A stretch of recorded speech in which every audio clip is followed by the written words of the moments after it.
Next News, breaking news.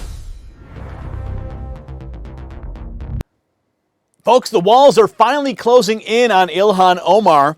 Vice President JD Vance just dropped a bombshell confirming on camera that the Trump administration believes Omar definitely committed immigration fraud against the United States.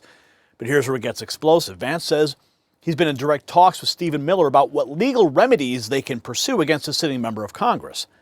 We're not talking about political rhetoric anymore. We're talking about potential denaturalization, potential deportation. And wait until you see the video evidence connecting Omar directly to one of the biggest fraud schemes in American history. Is a sitting Congresswoman about to face justice? Now, I'm going to tell you why this matters to every single American who's watching right now. It's not just about Ilhan Omar.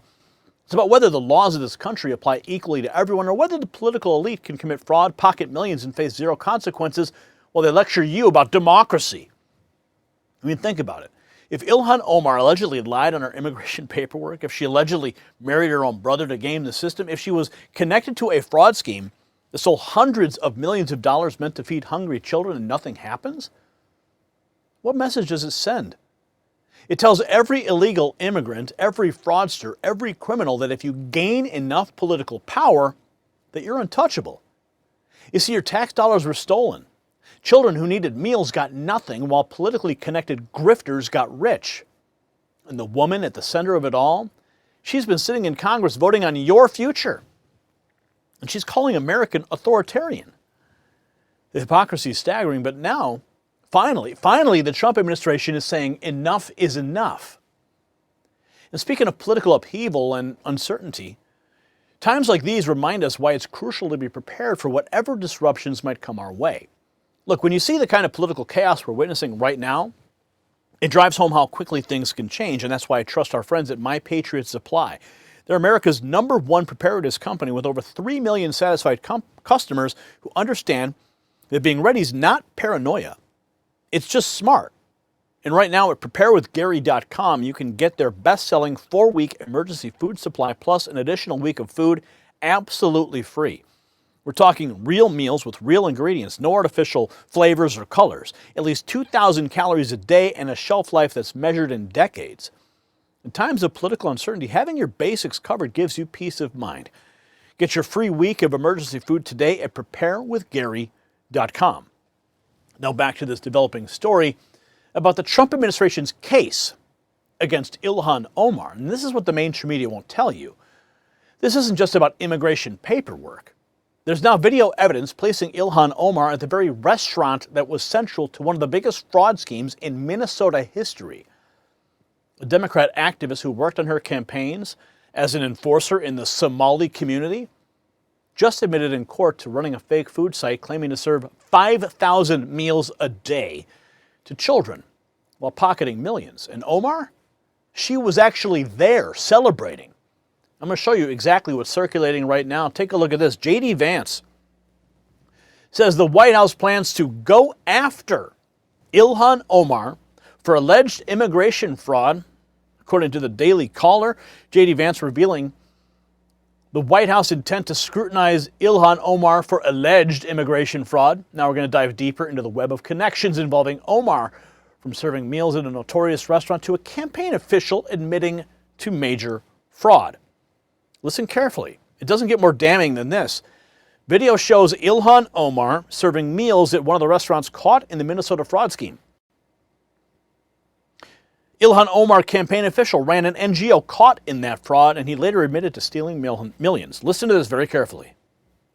Was a place that Omar celebrated in her rise to power. There's actually a video from June of 2021 of Omar at that very restaurant, Safari, supposedly helping to distribute meals to children. But it goes deeper. A Democrat activist and former Omar campaign official, Guhad Hashi Saeed, admitted in court that he ran a fake food site that claimed to serve 5,000 meals a day to children and pocketed millions. He worked on Omar's 2018 and 2020 campaigns as an enforcer in the Somali community, driving turnout for her. So what we're seeing here is a very real pattern emerging in Minnesota. We have a massive money laundering fraud happening. And again, we're talking hundreds of millions of dollars, if not billions of dollars. There's no way officials did not know about this, and yet they looked the other way precisely because they were the political beneficiaries of the community involved in that fraud.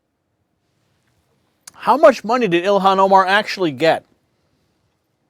I mean, you can only infer millions, because remember that story about her winery or her husband's consulting firm in D.C.? Suddenly worth $30 million overnight? You see, the connections run deep, but just how far does Omar's influence reach? Elon Musk now weighing in with the claim about Omar's voter base. Here he is, Elon Musk. People say like this is fake. I'm like, actually, well, let's look at Ilhan Omar, who was voted into Congress by a large group of people from Somalia who are in Minnesota, which is really far from Somalia, or Mamdani, who was voted to be mayor, but by a majority of people who are not born in America. That's my understanding, at least. And then California is a big time situation.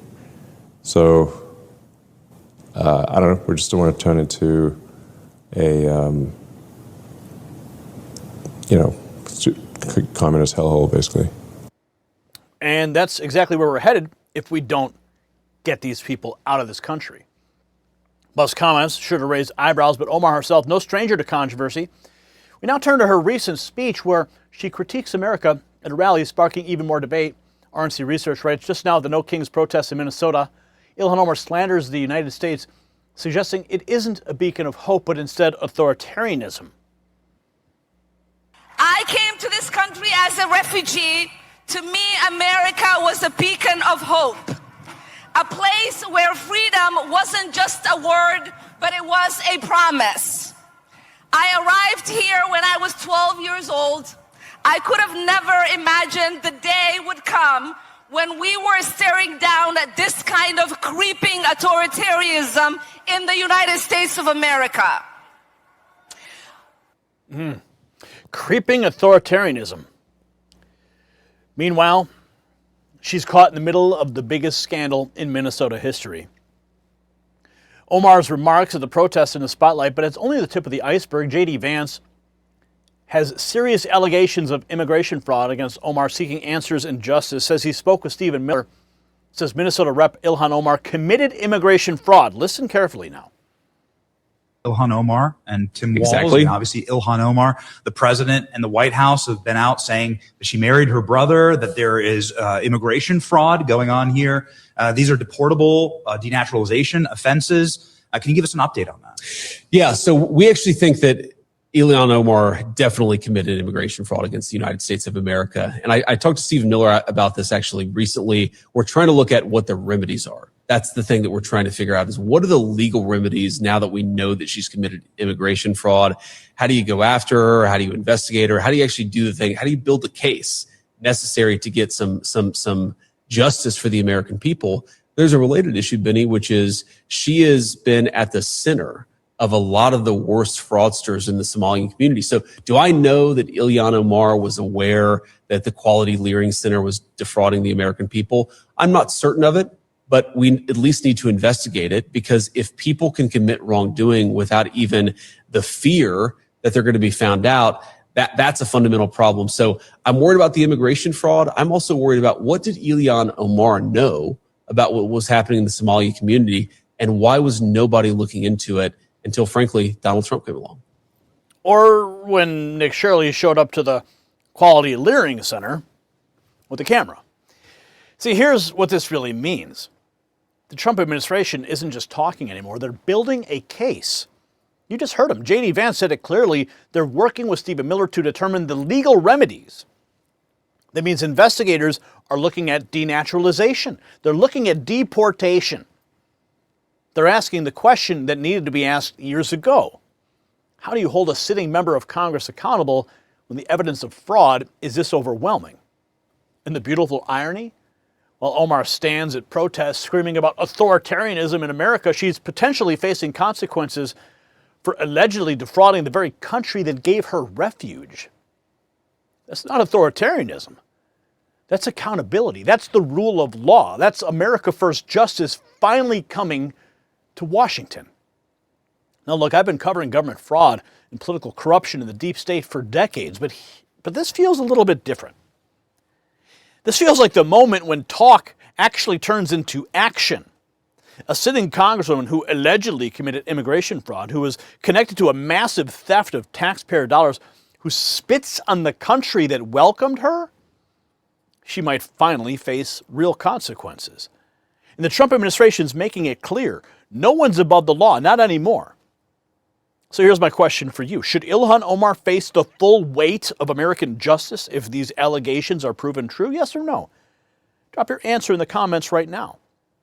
And since you made it to the end of the video, congratulations. Not everybody does.